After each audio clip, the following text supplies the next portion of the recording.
Oke guys, kali ini kita akan mengomentari beritanya akan membahas tentang masalah kejahatan bayi yang diperdagangkan secara online dengan modus adopsi. Nah, untuk mengetahui konteksnya, mari kita bersama simak beritanya. Kita mulai videonya.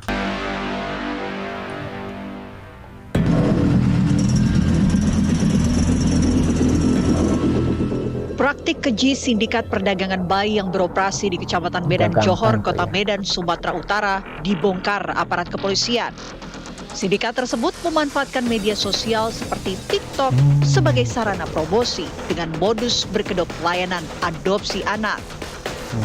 Ibu rumah tangga ini melakukan perdagangan bayi tetapi memiliki kendala di dalam hal untuk mempublikasikannya ke media sosial. Sehingga tersangka HD meminta tolong kepada asistennya tersangka HT untuk membuat aplikasi di salah satu sosial media dengan bentuk membranding menawarkan adopsi anak. Jadi ini udah masuk kayak perdagangan manusia gitu ya. Bayangin bayi yang nggak tahu apa-apa, yang masih suci, yang ya baru lahir ke dunia gitu, harus dimanfaatkan oleh orang tuanya sama orang-orang yang tidak bertanggung jawab, dijual gitu, dipindah tangankan begitu saja. Jadi anak ini mungkin jadi pengorbanan gitu kan. Jadi kasihan banget ya kondisi sekarang gitu, mungkin gara-gara masalah ekonomi ya ataupun masalah lainnya, sehingga bayi ini dikorbankan untuk keuntungan dirinya, untuk keuntungan orang tuanya tadi gitu ya. Kasihan ya.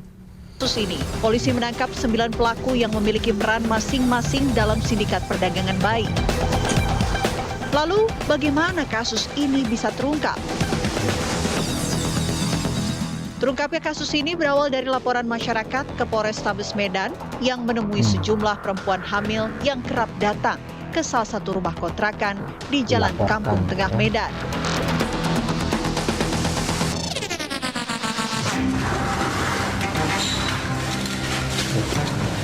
Hei, apa ya? Diam semua, diam. Langsung digerebek tuh ya. Oh siapa? Diamankan langsung. Dia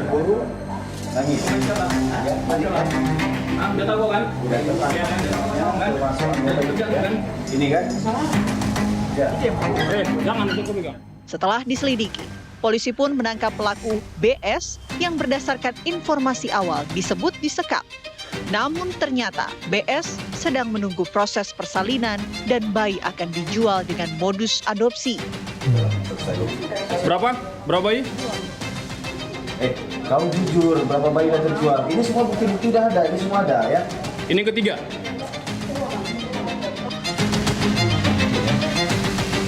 Jadi penting banget ya kayak dokumentasi gitu kalau ada penggerbekan seperti ini, bahwa kejadian seperti ini itu ada dan tidak diada-adakan seperti isu-isu ataupun rumor-rumor saja, bahwa kejadian itu nyata dan harus disadari oleh masyarakat, sehingga masyarakat tuh lebih berhati-hati dengan kejahatan seperti ini ya. Jadi kayak udah masuk perdagangan manusia nih ya.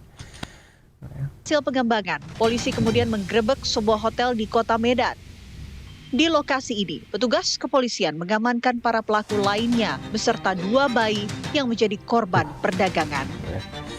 Kasihan Menurut tuh pihak ya bayinya. kepolisian, HD yang berperan sebagai otak pelaku sudah berulang kali menjual bayi di Kota Medan dan Ya, sejumlah berulang kota kali. lainnya di Sumatera Utara, Aceh, hingga Tuh. Pekanbaru.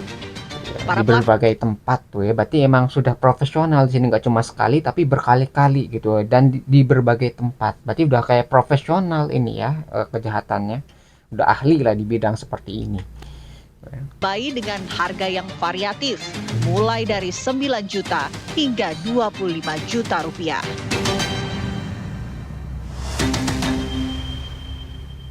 Kenapa niat jual bayi bang? Masalah ekonomi bang. Itu kan ekonomi. Ekonomi, kenapa ekonomi ya bang? Ya saat itu memang anak saya yang kan sekolah pun udah, uang sekolahnya pun dari tahun lalu pun belum dibayar. Terus sewa rumah kan itu 9 bulan belum dibayar lagi. Itu bang harga yang ditawarkan bang. Jadi pentingnya perencanaan dalam berumah tangga itu sangat penting ya. Jadi jangan sampai nikah doang atau modal cinta dan sebagainya gitu. Jadi harus dipikirkan setelah nikah harus bagaimana gitu. Tanggung jawabnya itu harus diperhitungkan. Misalnya harus punya anak nih. Kalau punya anak satu, mampu nggak membiayai tadi gitu, menghidupi dari mungkin makanannya, pakaiannya, kebutuhan lainnya gitu ya, sampai mungkin kebutuhan edukasinya juga gitu. Jadi dari apa kecil sampai dewasa bisa nggak membesarkannya. Kalau misalnya nggak mampu, ya jangan sampai mempunyai anak dulu gitu, atau punya perencanaan lain. Jangan sampai anaknya itu menjadi korban dari keputusan yang tidak dipikirkan. Ya, jadi harus secara matang ya kalau mau berkeluarga itu bagaimana, misalnya pasangannya siapa, pekerjaannya apa, terus rencana anaknya bakal di tahun berapa lahirnya, itu juga harus direncanakan. Kalau tidak ya begini gitu, jadi ekonominya nggak mampu untuk menghidupi anaknya bakal dikorbankan, dijual seperti ini ya. Jadi kasihan tuh ya keluarganya gitu, si anaknya sih bakal jadi korban gitu, orang tuanya itu nggak mikirin bagaimana kondisi anaknya setelah dijual kan. Saya bukan niatnya kan ngadopsi karena kakak itu kan nggak punya anak. Jadi niat kami sama istri saya niat meminjam duit dia. Nanti saya setelah kerja balik dari Malaysia 4 juta saya balik bayar gitulah.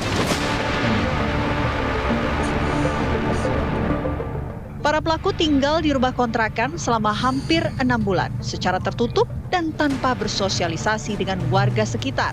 Dicurigai itu. Siapa sangka rumah kontrakan yang terlihat tidak ada aktivitas mencurigakan ternyata menyimpan aktivitas gelap.